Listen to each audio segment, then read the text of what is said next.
actually have to work on that. That's a bit of an abrupt ending to such a great tune from our friends at Cylinder. Need to get those guys back on here. Hopefully, when we can get Nick and Shane, or one of the other guys. But good evening, everybody. My name's Colin Livingston. Welcome back to another episode of Talkin' Torque. Been a very, very eventful couple of weeks. Took last week off, did a little vacation trip down to the States. World of Racing was an absolute shit show, thanks to the race in Vegas. For anyone who didn't pay attention, they got 7 to 9 minutes into first practice after all the hype and all the grandstanding and posturing. And before the cars even got up to speed, they had to shut down the entire FP1 because Carlos Sainz's car hit a water cover, destroyed his monocoque. That is not his genitalia. That is the part of the car where he actually sits. Destroyed the engine, destroyed the battery. Because they were at the end of the year, they didn't have any more allotment at Ferrari. Were served a 10-place grid penalty. It wasn't bad enough that their driver, was knocked up a little bit, that they have millions and millions of dollars of repairs, but they actually had a 10-place grid penalty. They had to miss all of second practice, as did all the fans, because the race, the schedule went so late that they didn't have security people left on staff past 2 a.m. So all the fans who had tickets, the Thursday only tickets, got to see 7 minutes of on-track activity, which is completely unacceptable. And F1, in their infinite wisdom, didn't apologize, didn't give a credit or a voucher to come back next year, for the people who only had the chance to do a one day's worth of racing. They came back and said, here's a $200 voucher, which, if you've ever been to an F1 race, gets you the equivalent of about a keychain and a ball cap is what you could get for $200. Really, the race, I wasn't all that impressed with it. There was some passing. It was great to see someone drive around a Red Bull for one of the first times this year, when Charles Leclerc, made the pass. But really questionable driving by Verstappen again, driving Leclerc off the track on the opening lap. The Verstappen maneuver, which resulted in a 5-second penalty, which, when you can basically drive a second a lap faster than the next closest car, is not exactly a penalty. But hopefully we see something decent this weekend in Abu Dhabi, last race of the year. But as I say almost every week, you don't really want to be listening to me flap my yap. I have got another really good friend here. Last week we had my friend Shay. This is another very close friend of mine. I've been trying to get this guy on for quite some time. I think he's got one of the coolest behind the scenes stories that I've ever seen. We'll get into where he comes from. I honestly don't remember how he got into what he's doing from where he came from, because I've actually been to his hometown, and I thought I came from a small town, but he's got me beat by about 5,000 people, and I came from a town of 5,200. But bring into the mix here, good friend, president and CEO, which is one of my favorite titles in the entire world, of ExoDock and Avalon Global e-business solutions, which they probably don't call themselves that anymore, Mr. Jodie Stafford. How are you doing, Jodie? Mr. Livingston, fantastic. How are you doing? It's another day in paradise. I appreciate you asking. Yeah. What I do. It's a fantastic start. I don't know which part I want to focus on first. I'm going to go back 23 years. Now, that's not where you got your start, but that's when I first met you. Do you remember the set of circumstances that kind of crossed our paths together? I remember we were at a Chamber of Commerce in Spruce Grove function of some sort. I think it might have been at that Mike's Bar and behind the McDonald's there in Spruce Grove. Rest in peace. Yep. I don't remember the exact circumstances, although I'm guessing alcohol may have been involved. Actually, I don't remember it to be involved. This was back in the olden days in Spruce Grove. There was a I want to say it was a monthly luncheon where members would get together at a destination. So in this case, it was Mike's Sports Bar. Sometimes it was at the restaurant in the Tri Leisure Center. Sometimes it was somewhere else, a hotel. And there was, at the end of the deal, somebody would be a speaker. So a couple of people from the Chamber of Commerce would speak, and then there'd be like a featured speaker, either an MLA, an MP. Did you have a pink tie, perhaps? Not that day. That was a couple of years later. But at the end of the event, then there was networking where, everyone got to say hello and, hi, I'm, Johnny Fuckface, and I'm involved in, use toilet paper, and, what do you do? Blah, blah, blah, blah, blah. And you and I were about the same age. We were, I think, about probably on average about 15 years younger than the average of the people that were there. So it was kind of a natural thing to go say hello. And we figured out really quickly that even though we had never met, we were actually working together, because at that point in time, that exact point in time, we were having our first website built. And I was talking to a mutual friend of ours who arranged somehow to get in touch with you. You and I didn't know each other, but we both knew this guy. And you said, wait, Cantork, like, I'm actually building your website. It's like, oh yeah, no shit. And then as I reminded you here a little bit ago, then you said something pretty stupid. We kind of got into this, that, and the other thing, and about, well, what do you do? And I think I was talking about golf, and you said, well, I like to do home repairs. Like, oh yeah. And I was in the middle of renovating and building my basement. I didn't say I like to do it. I said I was doing it. No, you said you like doing it. I said, and I asked like 3 times. I'm like, wait a second, you actually enjoy doing drywall? You're like, oh yeah, there's nothing wrong with drywall. I'm like, okay. Do you work for beer? I think you're remembering this, perhaps not exactly how it happened.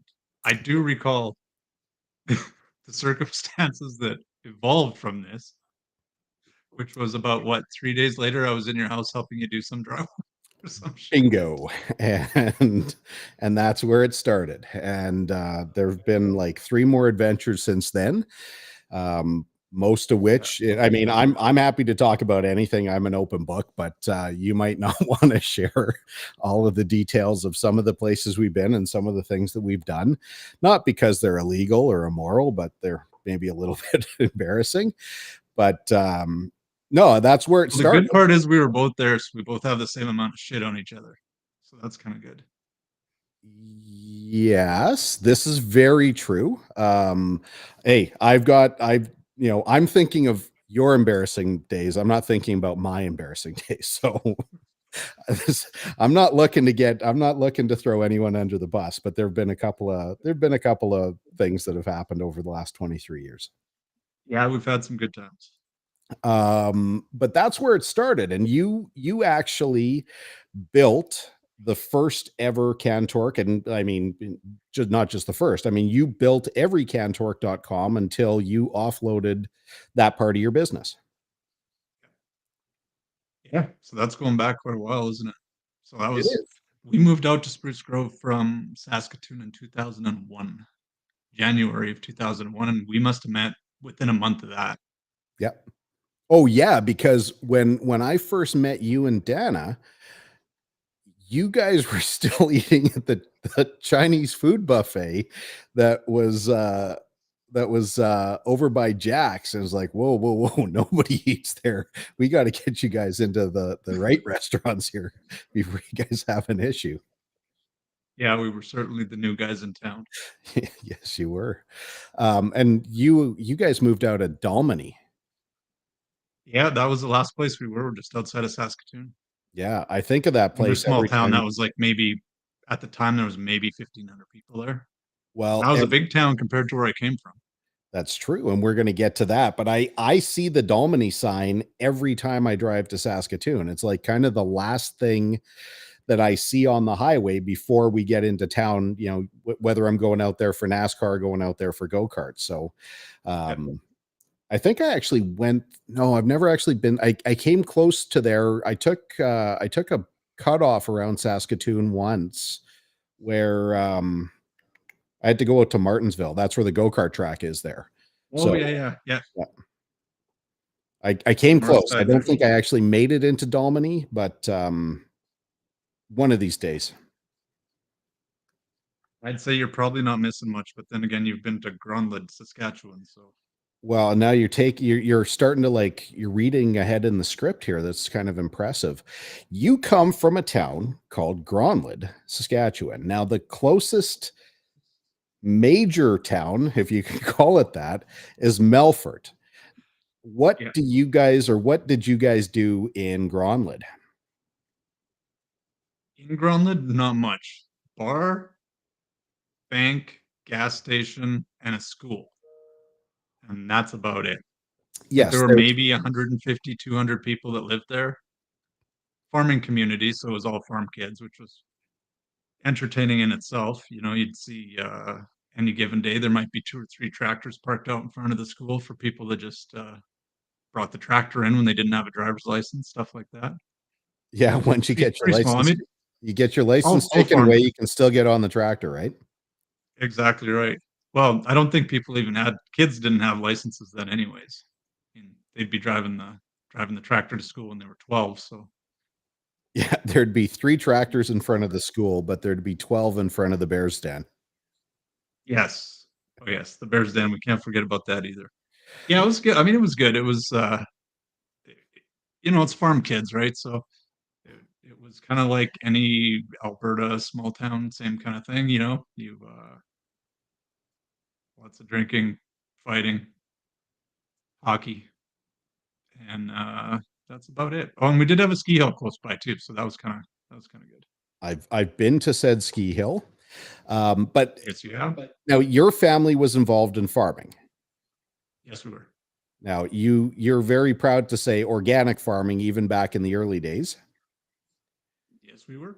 Now, how does a kid from a town of 250 who is raised on the farm end up in like a very, I mean, the businesses that Medical tech. you've run have all been tech based. They're either, internet, or now it's more IT and and like file security and all the, whatever the hell. We'll get into what the new company does, but how exactly does that transition happen? Well, I wouldn't say it was entirely a transition because for whatever reason, from the time I was just a young kid, I was kind of drawn to computers. I don't know. Like we had the first. I begged my dad to buy this. Like we couldn't afford the Apple IIc computer, so he bought this thing called a Franklin. It was kind of like a knockoff computer that we It got was for a Christmas. clone. Yeah. Yep.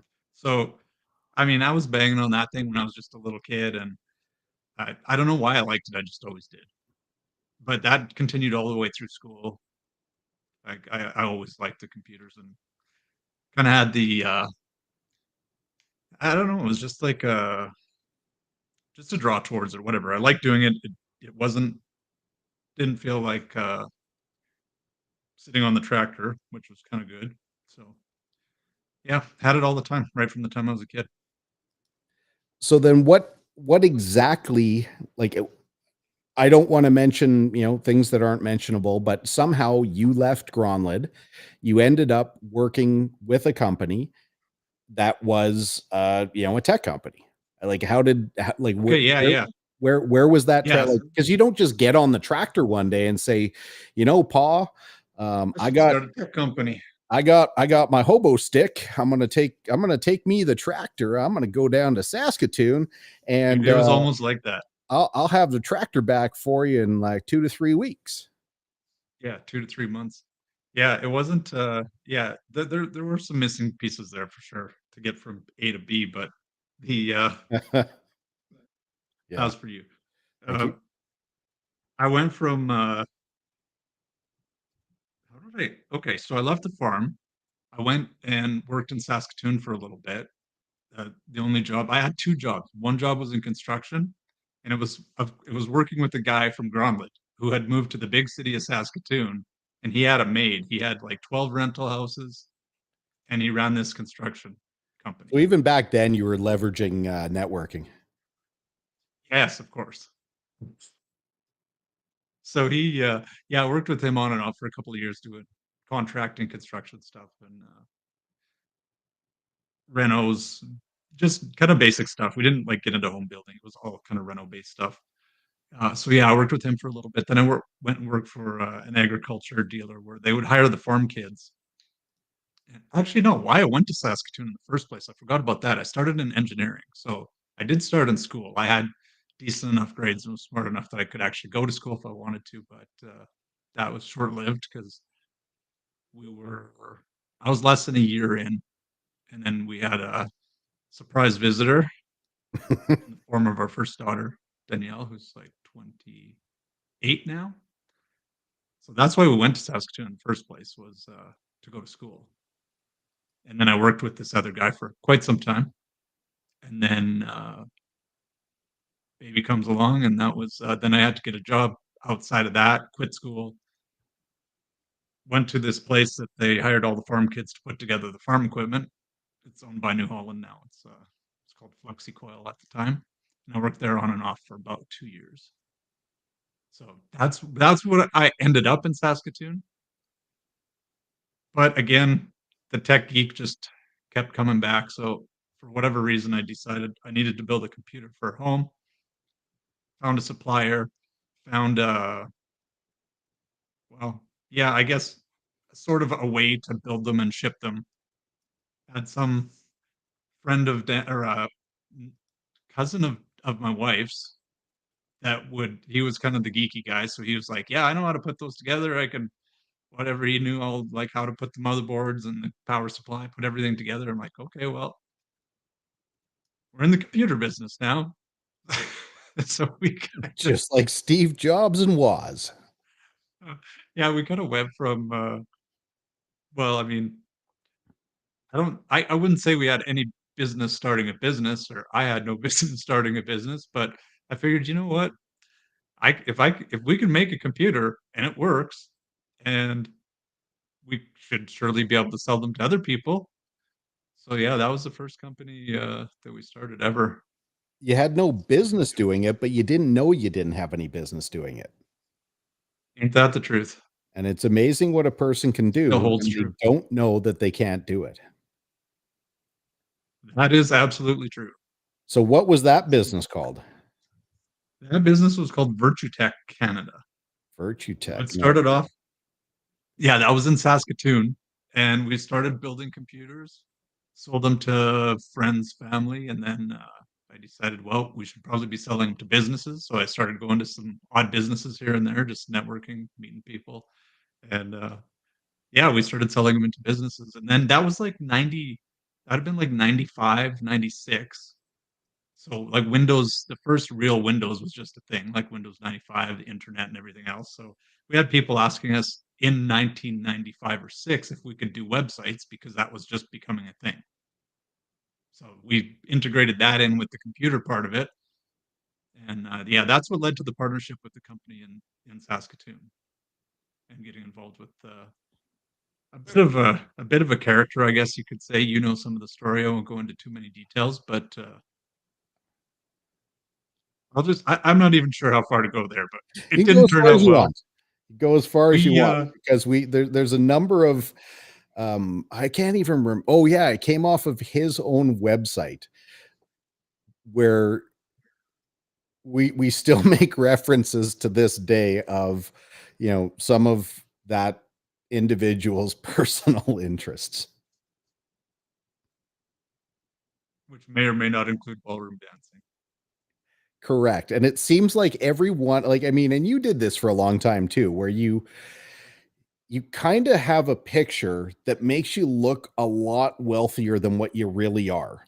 So on his website, under his bio, you can see him leaning up against an airplane that makes it look like he's got this great twin engine, variable speed prop, like a 500, Yeah. $600,000. And then it turns out that the story is, and I'm not quoting the details of the story because I honestly don't remember, but it's like, I was with him that day. He saw that plane when we were at the airport. He ran over, asked me to take his picture, and that's kind of where it came from. That's not exactly what happened, but that was the gist from what I remember. It was kind of like that, but I mean, he was also 20 some years older than me. So he had been in business for a while. I was like 22 or whatever I was at the time. 22. Yeah, probably about that. So, I mean, I had no idea what I was doing. But he's like, he looks all legit. He's got fancy office and, you know, but But wow, ballroom look at dance, this. I mean, come on, man. That's Oh, I just mean, it was pretty legit. It was an innovation place in U of S campus, which is like where all the tech stuff happens. So yeah, they called me and said, "Oh, we see you guys are doing websites and hardware and whatever." So yeah, I kind of went from that, and they were doing programming. They had done some development and some web application development already, which was really unheard of in that time. So yeah, we took that, made it into something, and then as it was really really growing, it started to fall apart because of some other circumstances that were going on in his life, and yeah, I mean, after that, I kind of he really had a ballroom dancing addiction, and all that money that yeah, was that's what it coming, was. all that web money got Yeah. filtered into like dance shoes and like fancy outfits and like special shoelaces and like, oh, it was Yeah, out of yeah. control. Shoe polish and whatnot. Oh, Yeah, dance polish. That's what nothing you but the best. Well, it was interesting though because, he yeah, I'll just say he had his vices for sure, but he also it was quite interesting because even though he did, we we built that company to the point where like I came from the farm, right? I even to go to school and stuff, I was working to try and just to pay the tuition and get stuff going. Remember I got my first credit card when I was like 18, walking to the bank and they're like, "Oh, do you want a credit card?" Like, "What's a credit card?" Literally. yeah. I'm like 18. I have no idea what a credit card is. Well, you just sign up here and we'll give you $4,000. I'm like, "Hell yeah, sign me Yeah. up." Hell, I thought you needed money. It was spent, yeah, it was spent that probably within a week, and from that point on, it was always sitting at $4,000, and I'd pay it off about every 3 or 4 months, and by pay it off, I meant I'd make the minimum payments Yeah. about every 3rd or 4th month. Yeah. So, yeah, I mean, we come from pretty humble beginnings, I'd have to say, but working with that guy and partnering up with him, I had no idea what I was doing. I had no shares in the company, I had no anything. I didn't know that. I thought I was just a partner because that's just how it works, right? I didn't know anything at the time. And, yeah, as it turned out, it was actually probably good that I didn't really have any legitimate association with the company. Because then you weren't Legally. legally responsible for anything that happened. Exactly. Yeah. But what was funny is, we built that company to a point, and I built the distribution part of it because, like, I met a bunch of people, and I knew people from all over the place, so I made that into kind of a that was my part of the company, right? He would work on developing the tech and had the programmers and stuff, and I did the distribution, so we set up distributors in we had like seven of the major cities in Canada. We sold the territories, and then we were selling the tech. So it's kind of like Microsoft. If you take like Microsoft Office Online, we had a really early version of that. So we'd do like contact management, and it had a content management system for building a website built in. So like in '96 or whatever, this was crazy advanced technology. Now it's free almost everywhere. Uh, yeah, we were selling that, signing up businesses. It would help them build their website and then integrate their email and send out email lists and all kinds of stuff that's super common right now, but it wasn't at the time. So we had sold all the regions and I had it set up so that every new business that came in, I was getting a percentage of them. So I remember at the time, I still remember the number because I remember we had moved out. I kept that region for myself, northern Alberta, because my wife's mom lives in Edmonton. So we decided foolishly to come here instead of somewhere warmer. But you know, you do what you do for your wife, I guess. And I used to. true story. So yeah, we moved up here, and I still remember because that was when we were first talking, and I'm like, "How's business?" Or like, "What do you do?" Whatever. We got talking about money. I was like, and I remember the number because the first couple of months just before that, I was making like 25,000 bucks a month. And when I was a kid, I'm like, I'm only like 20 years, 22 years old or whatever. And like, holy shit, like we made it, like this is like, so we got about maybe 3 or 4 months of that before the shit hit the fan with how he was running the company and some of his other shit. So after that, it was pretty much, I had to pick up the pieces. Any commitments that I had made, we had to keep them, and without them. So I got another programmer, got another designer and developers, and kind of kept everything going. So all that money that I had brought in, thinking I had made it, went right out the door again, paying for the work that people had paid him for, but hadn't been done.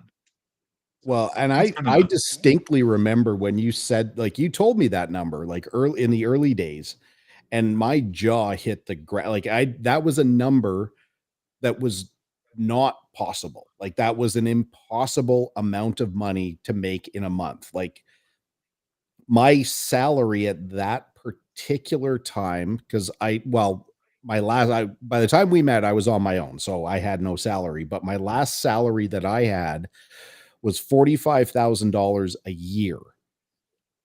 And then I had a small commission and a small this and a small that, of which most of it I got screwed out of.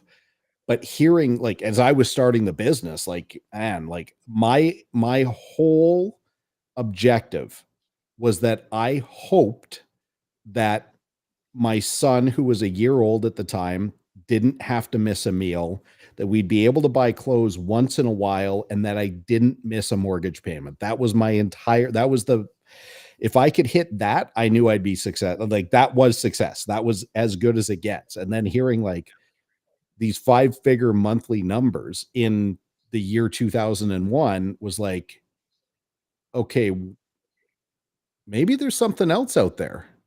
Like, there might actually be a little bit more. And I mean, I won't say we've had single orders that are six figures that, we can make, we can make 100, like 100, $200,000 on a single order. It doesn't happen very often, and there's a lot that goes into that. But it kind of showed like, okay, wait, there's maybe another way, and to look at it. I mean, I will never forget that for sure. But then you'd already moved out here, you had started networking, but you kind of had the same mindset that I had, that once things kind of went sideways, like I got fired, but you were more of a contract guy. You had already built all the relationships, you figured out how these systems worked, you knew how to, kind of build them. You kind of did what I did and said, well, if I can make money for this guy, why can't I do it for myself? Yeah, that was pretty much it. So that, like, I went from that being what I thought was partnered with it in that company, but not really partnered in. I mean, I didn't care as long as the money was coming in. What did I give a shit whether it was how the company was structured? I didn't even know how a company could be structured at the time, right? I mean, that's all stuff you learn as you go. But uh, the the funny part was we went from making $0 to making a little bit of money and just scraping by, and then having a kid, and same thing. Like, how do you're just worried about feeding the kid and keeping the rent paid at the time. That was pretty much it. To a year and a half or 2 years later, making like that kind of money, and that, like I said, it ramped up over a course of maybe 6 8 months or whatever. But really, we had maybe 2 or 3 months that were like that were over 20K, and within it, I mean, as that situation kind of fell apart with him, the money stopped. I had to make good on the stuff that I had committed because I'm out selling jobs, and we're doing web development stuff and programming, database development, stuff like that, right? So I had collected money from customers that had gone back to the headquarters in Saskatoon, and the staff weren't getting paid. And then I found out a few months in. So from that point forward, all that money that I thought I had was pretty much out the window, hiring another programmer and, like I said, Yep. designer, programmer, and all that stuff to finish those jobs off. But I did that under my own banner then, because that company was couldn't be involved at that point. So yeah, that was kind of the start of the first company. But that was also a great lesson. And, that's another thing that successful people have in spades is, the opera, like, I mean, it's posted all over the place, but the ability to go from crisis to crisis without losing momentum or enthusiasm. Like, you just kind of dust yourself off, you try and learn from your mistake, and then you just keep going. Like, the only thing I've ever known how to do is get up in the morning, put on my jeans, and put one foot in front of the other. And I know that you have that as well. Yeah, that's really all you can do, right? And I can't say that I've maintained the momentum, that's for sure, because there's times where you don't know where you. I mean, I was 5 years into business, and thinking like, what the hell have I done? Like the overhead we're carrying at the time, the amount of revenue we have. That if it wasn't like everything was just ticking, we were on the verge at all times of pretty much bankruptcy, like barely making payroll, and that was like a good 5 years in. Yeah. So I wouldn't say I certainly haven't maintained momentum, but I haven't quit, and I But think you that's. didn't stop. Like, yeah, there's highs and lows in business, but it's not like when shit started hitting the fan, you curled up in a ball and just kind of waited for the world to take over. Like, you just keep going and you keep going and you keep trying a new thing, and like, you just don't stop. Yeah, I mean, what else can you do, right? It's like, you screw up, you learn from the mistake, you get better, and you go out and do something else, or do it again, or do whatever you got to do in a different format. And we've done that a bunch of times. The company started off, like I said, we were computers, and then it was website design, and then we were into the database development and web application development, database stuff. So that was in that partnership, and then we got into well, that we did that for quite a long time. But with that, we did website hosting and email hosting and set up that kind of stuff. Always all tech related. We sold that company. What we've done is we've sold the revenue of the company and then used the same company and done something different, which I've done twice now. Uh, so yeah, it's always been in that vein. But man, it's definitely got its ups and downs, and it's not a ride for the faint of heart, that's for sure. I keep talking about like, how's it going? It's like, oh, well, we just had another dump truck full of money, pull up to the front door, and just, we're shoveling it into the shop right now. We're not really quite sure what we're going to do with it. Like, people, obviously right now, there's so much acrimony between, the general public, business owners, and the ultra wealthy, that people seem to think that every business owner in the world was given something. Was the only way you have success is by taking it from someone. It's like, when I talk about this a lot on this podcast, and like, people just don't know what you give up. I don't know how many times I've had to put, like, especially right now we are very busy. We are generating tons of revenue, but the issue we've got is that, companies are very, very slow to pay. And as my father-in-law taught me, you're just giving the stuff away until the money's in the bank. And I don't know how many times I've been, like, on the precipice of disaster, as you keep talking about, like, where I've had to, like, move personal money from, like, my emergency line of credit just to make sure that we've got payroll covered. We've got a profit of this much money last month, or this month, or this month, or this month, but we're still waiting for the money to come in from 4 months ago. Like, it's crazy how much you have to sacrifice, and how much commitment. Like, if you miss that, your employees say, we're out of here. Like, we'll go find something else. Then nobody's going to stick around. So to keep everything going for any amount of time, I mean, every one of these businesses is truly a miracle. But along the way, I want to get back to more fun, and I'll leave it to you to tell the story. You'll know exactly what I'm talking about. but along the way, you've had, especially in the website days, someone will come to you and say, "Hey, I want to build a website for my book." And you've had a couple of authors of particular note that have either had some unbelievable Oh concept yeah. or some very interesting content within their novels. Yeah, yeah, that's true. Uh, I know the two you're referencing in particular that were both authors. But you know what happens when you're getting going, it doesn't matter what you're doing. You kind of can't say no. You got to do whatever it is that needs to be done. Some money comes along, you figure out a way to make it work. I mean, if it's ethical, and I mean, obviously, you're not going to do shit that you don't agree with, but like, so yeah, I had this one guy that wrote a book, which was really funny, but he turned out, and like I said, this is early days, right? So like now I have the luxury of like we pick and choose our clients. We're not even in that industry anymore, but uh, yeah, this guy was like, yeah, I want you to come over to my house because I wrote this book. I'm like, okay, well that's kind of cool. But he's like, yeah, I need a like a way to market it. We need a website. We need a brand on it and all that. And I'm like, okay, he didn't say brand because he didn't know what it was. But I showed up at the guy's house, and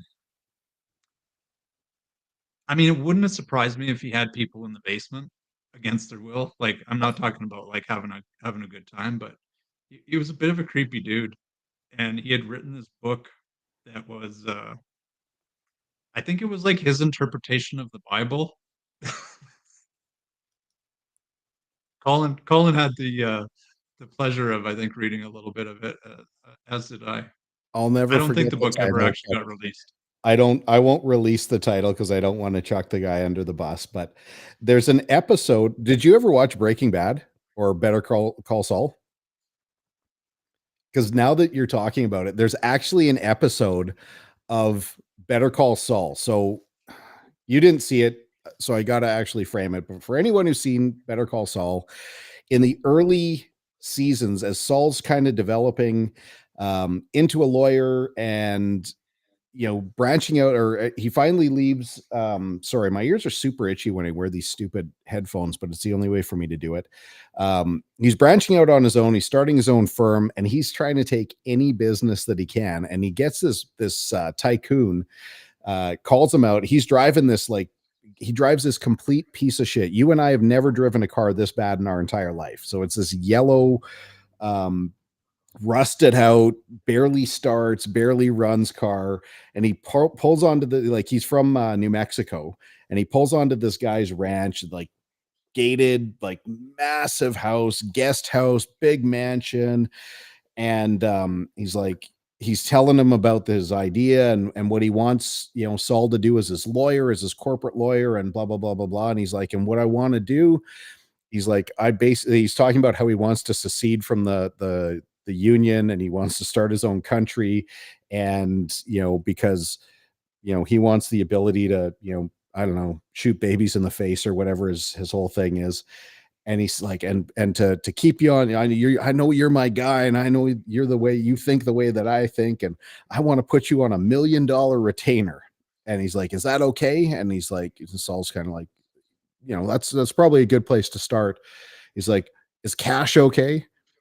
It's just like, yeah, yeah, yeah, we can make cash work. He's like, hold on a second. So he opens up the safe, and he puts a bunch of money in a bag. And Saul's taking a look at it, and it's his own currency. He's got the guy's faces on the money. Ah, that sounds like your guy. That is, yeah, that would be certainly something that this guy would have been capable of. Yeah. And Yeah. then So yeah, and then we had the cartoonist who had, I don't know, even I don't follow the logic. I don't know what style of cartoonery that might have been, but it was pretty freaking weird. yeah, I You uh got to see that as well. I did. And I've got captions from that second book because it's so ridiculous. Like the concept, it's it's like taking a joke you have with your wife and writing it out for somebody else, kind of With no context. pumping it up a little bit more than the way it actually happened, and then expecting the rest of the world to think that it's funny. Yeah. Like talking about, well, you made me pee my pants is not funny. Yeah. Or oh Brenda, you make me feel like a peaceful water lily. I didn't want to get that specific, just in case, Mr. It could be EM searched. Mr. EM is Yeah. watching right now, but It was weird. I don't care. I mean, it was weird. it was. Uh, yeah, there's no other way to say it. But he literally would send me like cash in an envelope in the mail, cash in an envelope with wrapped up with like 2 or 3 sheets of this normal paper with these drawings on it and said, "Put these onto my website." Yeah. So There'd you be were like offering 200 a scanning service. pretty much. There'd be like 2 or $300 of cash in the envelope wrapped up with these things, and I'd get them in the mail about once every, I don't know, 3 weeks, 5 weeks in there somewhere. And, yeah, so that was, we all gotta start somewhere.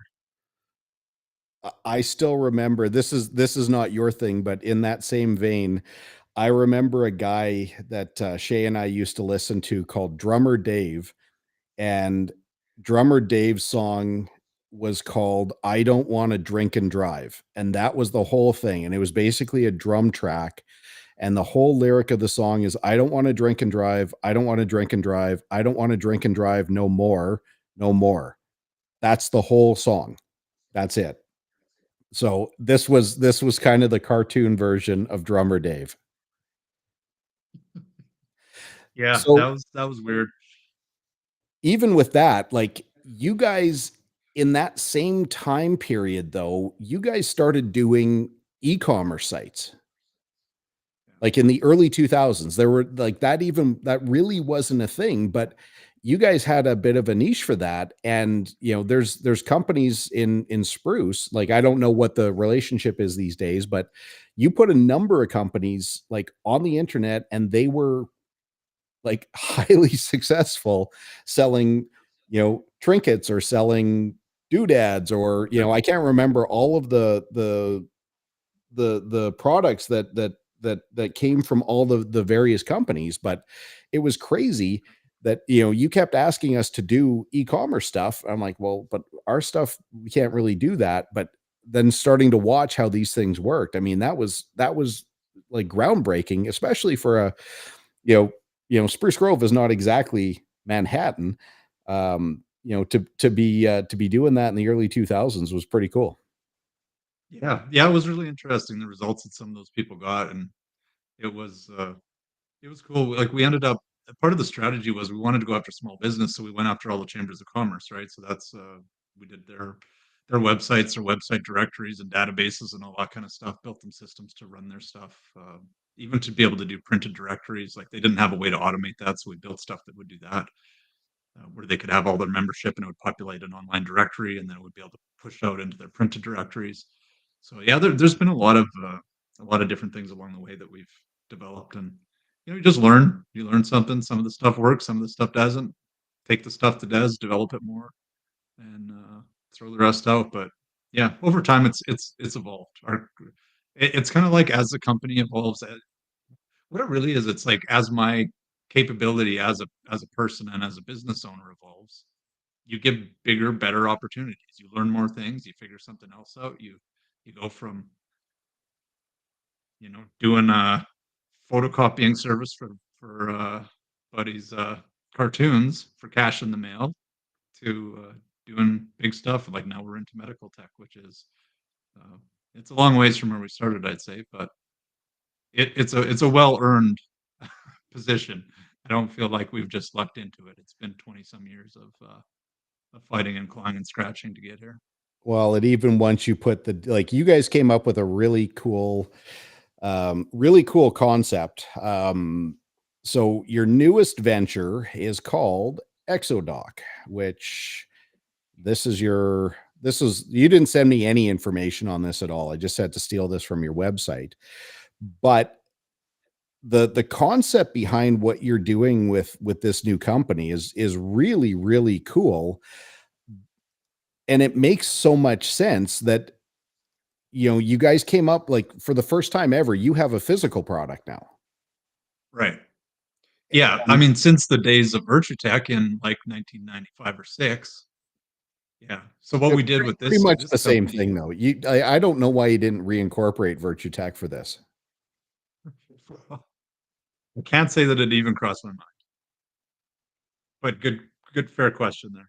Yeah. But yeah, we've basically taken all the things that we've done over the years and just advanced the tech further and further to the point now where we've got a system that it integrates the hardware and the software side of running a dental clinic.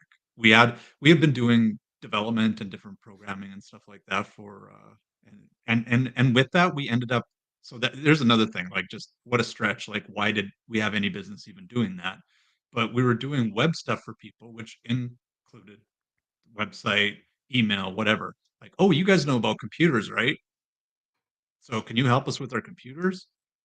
And we had that happen over and over and over again to the point where it's like, well, I guess we're kind of an IT company now. Like we're doing IT support. I mean, IT outside of the development and stuff we were doing, but IT into like supporting networks and end users and that kind of stuff. So that happened in the course of all this stuff as well. But in doing that, we moved from the email side of things and the web development and all that stuff. As we got more and more onto the tech support and that side of things, we ended up with we started off with like 2 dentists that we had as part of our customer base, and then we fixed their networks and did stuff because we had to run all that stuff, right? If you're doing hosting and you're doing email, you have to run infrastructure, like, we had to run our own hosting and all of that stuff, so, Well, you except you learn how to didn't do in the the stuff. beginning though, because you guys would get called into an existing dentist or, Mhm. the existing dentist would say, "Hey, okay, you guys can help me with this." And then you would have to jump in and their infrastructure was so bad, like the cabling wasn't run properly. They didn't have proper like firewalls on their servers. They didn't have proper encryption Totally. on their files. And then you guys would have to go in and reconfigure all that stuff. Well, and especially because we were so security focused, having done so much e-commerce stuff, like credit card processing, payment processing, uh, having to secure stuffs and secure networks and everything. So yeah, that was it was a kind of an eye opener because it was something that you'd think is kind of a technically advanced. They'd use a lot of imaging and scanners and all kinds of stuff in that industry. But man, it was a mess. So yeah, we'd walk in a lot of times and look at it, and the first stock we were referred and then referred and referred, and we just got more and more customers through that process that ended up to be dentists. So in that kind of, as it evolved, we ended up just learning, I guess, that industry from not just from the technical side, but the other sides of it, like who's who and what does what and how does the clinic work and what are the needs in the clinic. And we liked working with them. They were good people to work with because I mean, when you come from working with the cartoonist at one point in your life to you're kind of working your way up, and then we're dealing with small businesses, and then we're dealing with bigger businesses, and then we're dealing with like the chambers of commerce and the people that the businesses are members of, and then you go to bigger stuff, and it got more with the dentist. It was like more mission critical stuff because if the network didn't work and their stuff didn't work, that was big, and the second customer we got was one of the biggest clinics in Edmonton, one of the biggest clinics in Alberta, and, yeah, when they were down for a day, it was, I mean, you're talking almost 6 figures of lost revenue per day, and that's when they were down and stuff had happened when we first got introduced to them, so that was the start into that whole industry. But But now yeah, you what we ended up doing is we took the hardware part of it, where you traditionally would have had a server cabinet that's 6 feet tall and it's 4 feet deep, 5 feet deep, and 3 feet wide. One of these monstrosities. barely Someone fits in an elevator. someone may have some experience in moving one of those at one point in time. Wasn't Yeah, my I building. drywalled in your house, man. I was just payback for the drywall. Yeah, well, like I said, they don't really fit into an elevator, but they will if you make them. Oh well. Yeah, it took a little force, but we got it into the elevator. Anyway, There was definitely drinking involved that night. Yeah, there was. Yeah. So, like I said, we had to build our own infrastructure at Yeah. one point as well. Colin may have gotten corralled into helping us move some oversized big server racks up through an elevator that they didn't fit in, but we made them fit. So But now turned the out pretty good. servers are so small, like they'll fit in any elevator. Well, the funny thing is, like on that same thing, that first doctor that we had, the first thing that we built for them, it was a massive, massive monstrosity of a thing, bigger than those cabinets that you and I lifted and took through the elevator. And like that was 100 and I don't know, 100 and some $1,000, 130, I think, to build the very first one. But what it did was it made everything redundant.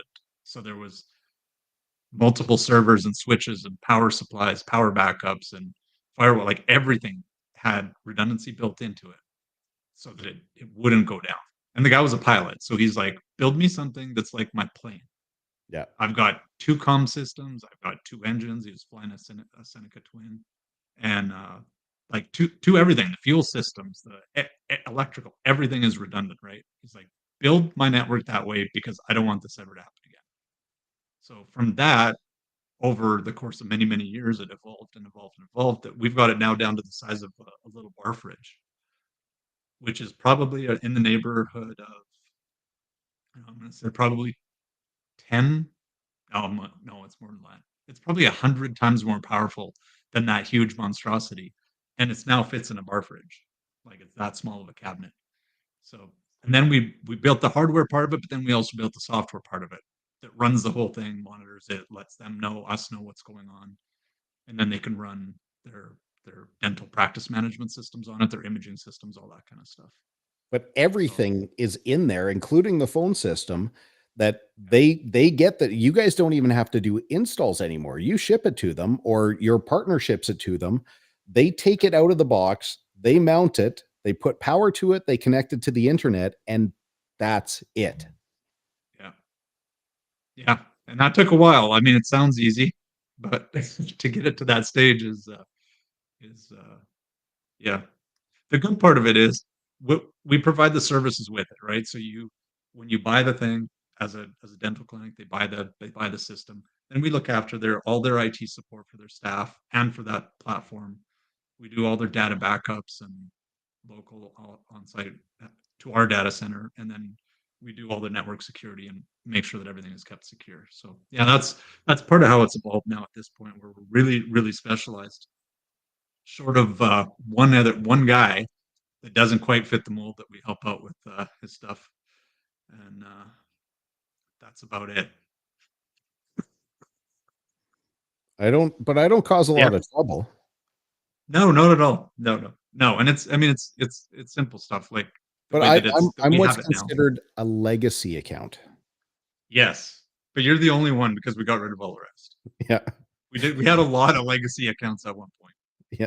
Well, pretty interesting that, I'm sitting here, you're sitting there. Um, I don't know that anyone would have ever seen this coming from these two guys. One of my favorite pictures ever. That was Um, Cougar Creek, was it not? it certainly was, and it kind of looks like we swam to where we were at. There's, every You got your story has a Gilligan story. hat. I was like, I don't know what happened to that hat. It might have not made it off the course that day. There's a picture from that same day though. My favorite is from a little bit later when I picked a ball up out of a cup and the cup was full of water. Like, and you could just see like the stream coming off of my hand. That was now if Some of our finest moments I'm not were on the golf course. sure, but I think there might have been a drink involved that day too. Yeah, back in those days, that was a pretty heavy focus. Why else would you And be golfing in the rain? well, they were functions, right? I mean, it wasn't like we were just out Monday morning. That was the That was the Spruce Chamber Grove of Commerce. Saints. Oh, that was the Saints. Yeah, yeah, yeah, yeah. Yeah. That was fun though. Well, again, as far as adventures, I don't even know what the rest of these are because you sent a couple of these and I threw a couple of these up. Let's see if you can tell the stories Place them. behind. Huh? If we can place them, the time and the place. Oh, well, that looks like the 2012 Indy if I look at the Very, that was very fun though, good. wasn't it? Oh yeah, they were all fun. That was that was a very similar circumstance, I think. There was a fair amount of people and partying and whatever involved in that, but it's good times. I'm not sure that that's the same Those year. young whippersnappers. Somebody's pretty sunburnt. 2012, so that's 11 years. What that's one of the indies. Like not IndyCar, but the Indianapolis 500. Yeah, there's a little midget in the middle, so he makes us look pretty tall. Yeah. And then there's one more, which is a different year. Yeah. Same Yeah, midget, that's the same paddock there. orientation.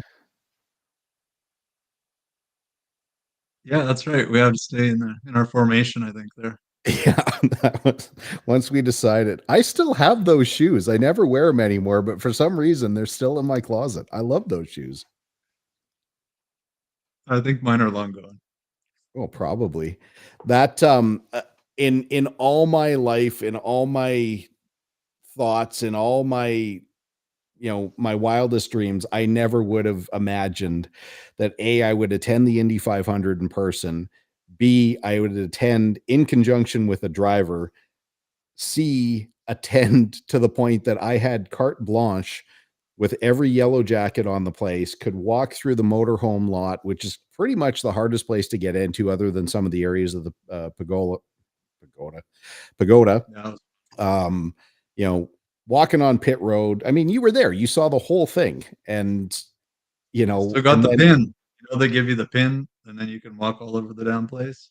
you got I didn't because I had a hard card. Oh yeah, You had the the other one. second, yeah, the second or third times I had the card, like the ID card or whatever. Yeah. Before that, they just give you the pin to go on the thing, on Yeah. the lanyard. So, Yeah. well, and even that, that's still one of the funniest stories that will never, ever, ever, ever, ever be able to do justice was The our taxi cab driver. driver. Yeah. The only thing that I'll ever need to say to you in any situation, in any without any context at all, as long as I just go, man, Yeah. that's it. That was the greatest cab driver in the entire world. He was a legit, wasn't he a comedian or he wanted to be a comedian or whatever? I No, don't he know if he was. actually was. He said he did stand-up sets. Right. Yeah. Yeah. Yeah, Yeah. That guy was funny, man. That was, like and that so. was like, he picked us up at what, like 5 o'clock in the morning?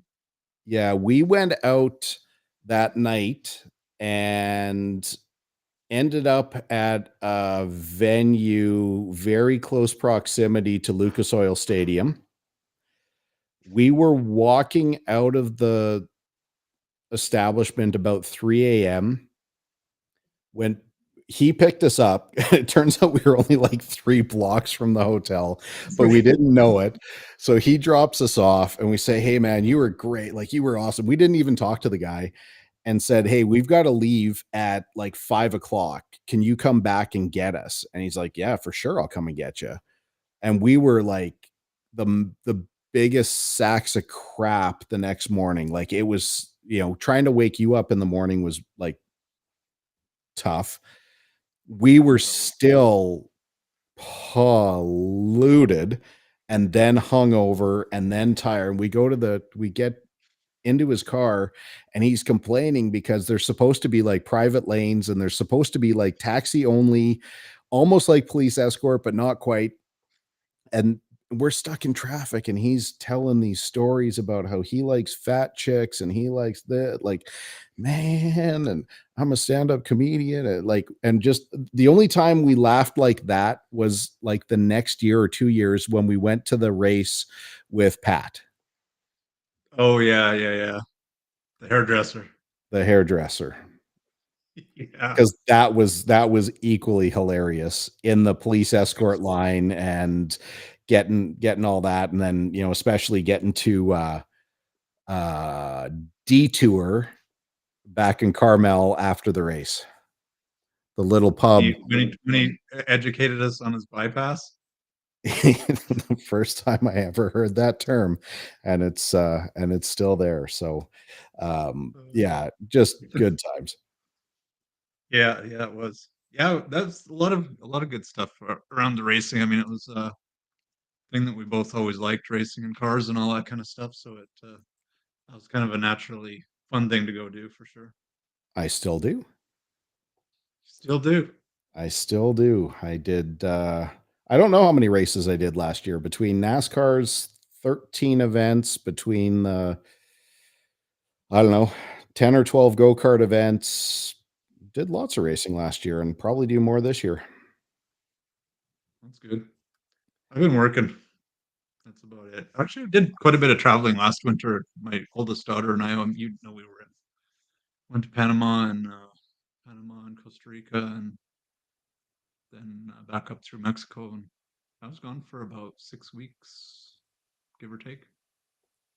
So that was kind of fun. What part of Mexico? Like we did, yeah, some of it with her, and then she stayed in Costa Rica and did a little bit more exploring when I came back, and then Mexico, and then she met us in Mexico, and we did another little tour around there. So They have that was tequila. kind of nice. What's that? They have tequila there now. They do. They do. I hear Yeah. that pretty popular drink with the Mexican people. It yeah, it takes a little getting used to, but not the worst thing in the world. True. Yeah, true. I just So, yeah, we realized did a my little. background hasn't been on this whole time, so sorry about that, everyone. What hasn't been on? My background. Oh, I didn't even know it was there before. Rainbows? Oh, nothing. Yeah, whatever. Can you make it do that thing like you did before? Don't worry, nobody's listening anyway. Oh, I don't know what I did something and then it turned into fireworks. I don't know. I don't know what I don't know. I've had magic hand gestures the last couple of weeks and we had balloons. And then, yeah, as you and I were talking before we went on, I did something with my hands. I know it was like this. Fireworks exploded around his head. And the fireworks were there, but I don't know how to. It looked way more impressive when the fireworks came on. It really did. And You this get the one, gist. for anyone who's actually listening on like Spotify or Apple Podcasts, it makes no sense. I don't know that it did even before we started this. Yeah. Not I mean, it makes perfect sense to us, but anything else you want to throw at us, Mr. Stafford? I've kept you. I know you have another obligation coming up here in a few minutes. Yeah, I got a few minutes, but yeah, I mean, not too much else. I mean, it's been an interesting journey, that's for sure. That interesting that you wanted me on the podcast at some point. Wasn't exactly sure what you wanted to talk about, but I've thought about different times that getting to a stage in life and in business to start helping other people do the same kind of thing. There's a lot of stuff you learn along the way, and if I had known when I was in my 20s what I know now when I'm pushing 50, it it would have saved a lot of time, and there's a lot of lessons there. So I don't know in what format I'll be able to help people with that, but it is something that's on my radar for sure. The problem is, and I'll speak for myself, is yes, there's absolutely a million lessons that have been learned that had I known them at an earlier age would have saved a lot of nonsense. I think somebody at some point probably tried to tell me those lessons, and I said, I'm going to do it my way. You're an old bastard wearing a pink tie, and to hell with you. So there's like it's super frustrating because like you, I do want to help people. I get requests I shouldn't say kind of all the time, very, very, very frequently, that someone will send me a note randomly or pick up the phone and say, "Hey, I want to pick your brain about something." Sure, come on by. Then you never hear from them again. Like you didn't, you like, I don't know what it was that you wanted to talk about. I don't know what it is I could have possibly offered you, but I was more than willing to do it. And you weren't even willing to put the time in to come here to even talk about it, even if I was wrong or even if, whatever. It's like, it's very, very strange that, people do that an awful lot. Like, hey, I want to talk to you about, I got this opportunity and I want to run it past you. Sounds good.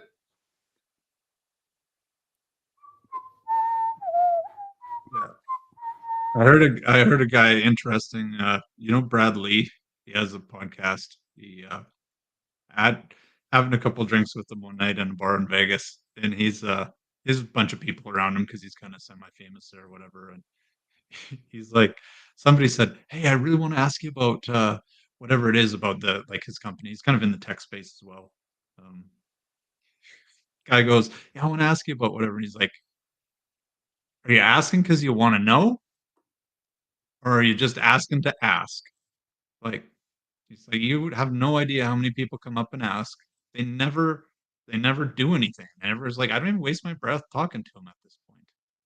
Yeah. But I think you have to get to a certain stage, and when you get to a certain stage, like you can't take Joe Blow off the street and say, "Here's the lessons that you need to learn." I mean, sure you could. They're not going to do anything with them. There's a certain amount of shit a guy's just got to go through in his life, and until you've gone through that, it's going to be irrelevant to you. Like you have no frame of reference to know what it's like to scrape together money to make payroll or to not be able to pay the rent in your business or your lease or Or to have to sweet talk CRA to not shutting down your bank accounts, or to talk to the power company, or to, the million things that people have to do that, most people are really too timid to talk about that stuff because they're afraid that it makes them seem weak or unsuccessful, or, it makes you a target, or, it's like every business has gone through something. Maybe not to that level, but they've gone through something, and we need to talk about this stuff. But the idea of being able to offer advice or be able to mentor someone, the only one you can do that for is someone who asks for it. Like it's never something where you can just grab someone and say, "Hey, I'm going to teach you about this stuff." It's like trying to reform an alcoholic. Until they're ready to put the bottle down, they're never going to do it. You can give them every rational argument in the world. They're not going to want to do it until they want to do it. yeah. And there's only a certain amount of people. Like you think about the amount of people in business. I think they say about 8% of the population will ever start a business. And then out of that 8%, you get less than 1% of the 8% that will last beyond that 3 to 5 year mark or whatever. And then from that to ever hit $1 million, it's even a smaller fraction. So there's not many people that have the stones to do it. It's not easy, right? I mean, if you're not willing to get punched in the face 100 times over and over and over again and still get up and still keep doing it, forget it. Like it's not for you, and it's not for everybody. And I don't tell people, I don't talk down on people. Like I envy people a lot of times that have a good job, that have a good opportunity and work with a good company, because the amount of stress, like if I think about like back over the years, got 4 kids, 3 daughters and a son, and the amount of time I spent, probably the first 10 years in business, I probably did, I probably averaged 14 to 16-hour days. And your days That were was like, typically like 2 p.m. to 6 a.m. yeah, a lot of times. Well, I mean, for a while they were like that, but I mean, a lot of times it was like 8 a.m. to midnight, 8 a.m. till 2 p.m., that kind of stuff. But yeah, it's not, like I said before, it's Not not for for the the weak. faint of heart. Sometimes you definitely have to be willing to punch a guy in the back of the head. Sometimes that is exactly what it takes. Once in a I know. while, you know, I'll tell you, unfortunately, it even holds true in the dental industry. Sometimes that's what it takes. You do run across the odd odd character that has never actually been in a physical confrontation, and when they run their mouth a little bit and they find out somebody isn't going to take that, it can have an interesting outcome. That's when it's time to punch some skull. Well, do what you got to do sometimes. I'm not a Well, I violent mean, person. if you punch them in the face, they can see it coming. Like, it's only fair to punch them in the back of the head so that, they don't have that moment of anticipation. Well, I mean, if you think of it, you're probably saving them the agony of seeing what's coming. So I 100%. guess that would make sense. Absolutely. I mean, I'm on it's board kind with of that one. like symbolically, there's also a fireplace over your left shoulder. So, the fire pit, the punch to the back of the head, like it's all right there. Yeah, it happens. I've heard about it. Things happen when you're 17, 16. I was the one that punched myself in the head more than once, by, removing big quantities of brain cells in a night. So Yeah, I remember a few of those for sure. I don't. Yeah. That's the beauty of it, isn't it? Yep. That's the John Daly philosophy is like, I feel bad for people who don't drink because when they wake up, that's as good as they're going to feel all day. I guess that's one way to look at it. Yeah. He also said that caffeine and nicotine are like protein to my body. Champion athlete. Funny thing is, to make it to the top of your game doing that, imagine how good he would have been. Oh, maybe he would have done nothing if he wasn't an alcoholic. He was who he was, and he made the moves that he made, and he won 2 majors. Like, he won the Open Championship, he won the PGA. Like, yeah, guy did more than most guys. So But did he golf in the Fuzzies golf tournament at the Indy 500? he could have been there. I don't know. That was how that night with the taxi driver started. Yeah, that wasn't it? And to be fair, you and I didn't play in the Fuzzies vodka tournament. No, we were. That was like a pro-am thing, right? Because remember, Tito Ortiz was there, the UFC guy, Which I didn't and know who it was. and then there's that Zach, whatever his name is. I can't remember what his last name is. And I didn't know who that was. There were 2 Like an actor tournaments guy. at the Brickyard Crossing, and it was Fuzzy's Vodka that was there before our tournament. And we Right. just happened to help ourselves to all of the refreshment tables and, the hostesses and more of the hospitality tables, so that by the time we got to the, I don't know, hole, it was, it was a lot of fun. But to my credit, still won longest putt and longest drive. I remember when we tried to take your prize home in the airport. It's like a big sign, like I'm the long drive champion of the people who played after the tournament. Well, we were in a tournament. I still got the tournament. Yeah. We were in, it was the Sam Schmidt tournament was after Fuzzies. And still, I mean, I still won a driver, and I can't remember what the other prize was, but yeah, the signage didn't go over so well. Yeah, they frowned upon that at the airport for some reason. Well, but now I have status though. If we could do that again, I'd be able to work it out with Air Canada, no problem. Yeah, they'd put it up front with the pilots or something. Something. They would do something for sure. That's good. Well, yeah, we'll have to hit up another one of these at one point. Go a little deeper on some of the interesting points. I don't know that we had a single. I mean, you had lots of interesting points. I'm not sure that I had a single interesting question or a single interesting point myself, but excellent guest, excellent story. This is really what we're trying to do here is, drill down and get behind the scenes of these things that you maybe see, but you don't understand, or, kind of see the story, but you don't really know what the details are. So, that's awesome. Obviously, welcome back here anytime. I know you still have a few minutes if you want.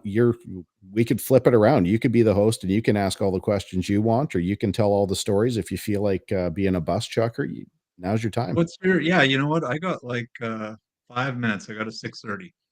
What if, what, from all the stuff you've gone through in your 2001 to today, 2001 Colin to today Colin, what would you say is the biggest lesson that has maybe stuck with you or has like made the biggest difference in who you are compared to who you were then? I'm going to take up the entire 5 minutes, I'm afraid. I think, because I'll give you the credit. You can't see what I'm looking at, but I've got my TV here with all of my TV cameras, and I'm looking kind of into my backyard where you and I had a fairly heated conversation at one point in time, I without thought you were going going into with and it's not really about that, but that laid the groundwork for another conversation that you and I had outside of Original Joe's several years later, where you kind of saw I was going down a bad road. I mean, I don't want to make excuses, but there was a lot of stuff that was going on with my family, not my, not my at the time wife or my kids, but my parental family, that was really weighing on me, and it was causing me to make a lot of bad decisions, and it was causing me to replicate a lot of behaviors that I learned. And and it was I was drinking too much. I was it was out of control. And through you introduced me to a person, again, I'm not sure if she wants to be talked about publicly or not, but who introduced me to a new way of thinking, and gave me a much better awareness of who I am and how people perceive me, and really gave me a set of eyes that I never ever had before, because things that I never really would have been aware of, she made me hyper aware of. Like, the idea at the time, and even to this day, it's not natural for me to think, but the idea that most people avoid conflict, that's something that didn't make a shred of sense to me whatsoever, because, like, well, but arguing is kind of fun, and it's harmless, and like, it was just natural for me to not only engage but to seek it. So if you said that the sky was blue, I knew the sky was blue, but I was going to convince you that it was red. If you were I was maybe a conservative, but if you said you were a conservative, I would sit there and I would find ways to argue with somebody's point of view, to see how well they actually could defend it. Did they actually believe in what they were saying, or did they just say the thing? So, like, it was a really, really combative way to exist. And I didn't know it. I didn't know that there was another way. And working with, who I'll just deem as my coach, um, really, really turned the tides, like, to where everyone has a reaction to conflict. And the two reactions you have are fight or flight. I actually started to embrace the flight part of it, where it's like, you know what? It's just not worth my time. Like, I want to tell you you're wrong. I want to show you that you're wrong, but you're not worth it. And I was able to walk away. With that, I actually learned that there's maybe a third way, which is talking and negotiating, and actually sitting down and listening to what someone's point of view is, empathizing with their point of view, even though if you don't necessarily agree with it, and then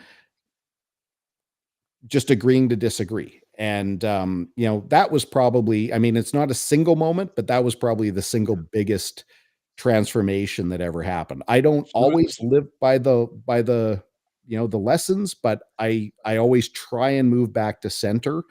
Um, and I've got a feeling for it now. Like, I've got a hyper awareness. Like, even right now, when I do a job interview, when I'm interviewing someone here, or I'm talking to someone, I'm always aware to lay back and to be on the passive side of things, because I know when I lean in and I get a little bit forward, this concept of energy and this concept of how, people will perceive, like I could say a thing in a certain way with the most sincerely good intention in the world, and someone can take it the wrong way because they feel it instead of hearing it, where someone can say something completely passive aggressive and be a complete dick about it, and someone will kind of feel like, wow, that was the nicest thing in the world because there wasn't a lot of energy behind it. So those are the kinds of things that, like I said, that's It was a probably, game changer for me too. yeah. In the lesson, the biggest thing I learned from her, again, it was the same thing. Like you and I have overlapping personalities in some respects, right?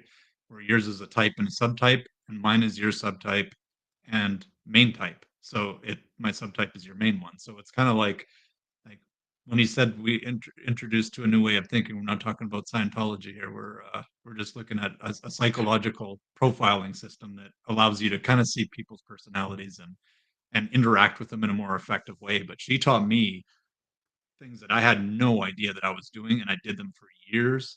And it was just such a huge blind spot that I just didn't know. And then once she starts to shine the light on it a little bit, because her background was as a psychologist and clinical therapist, I think she was, right?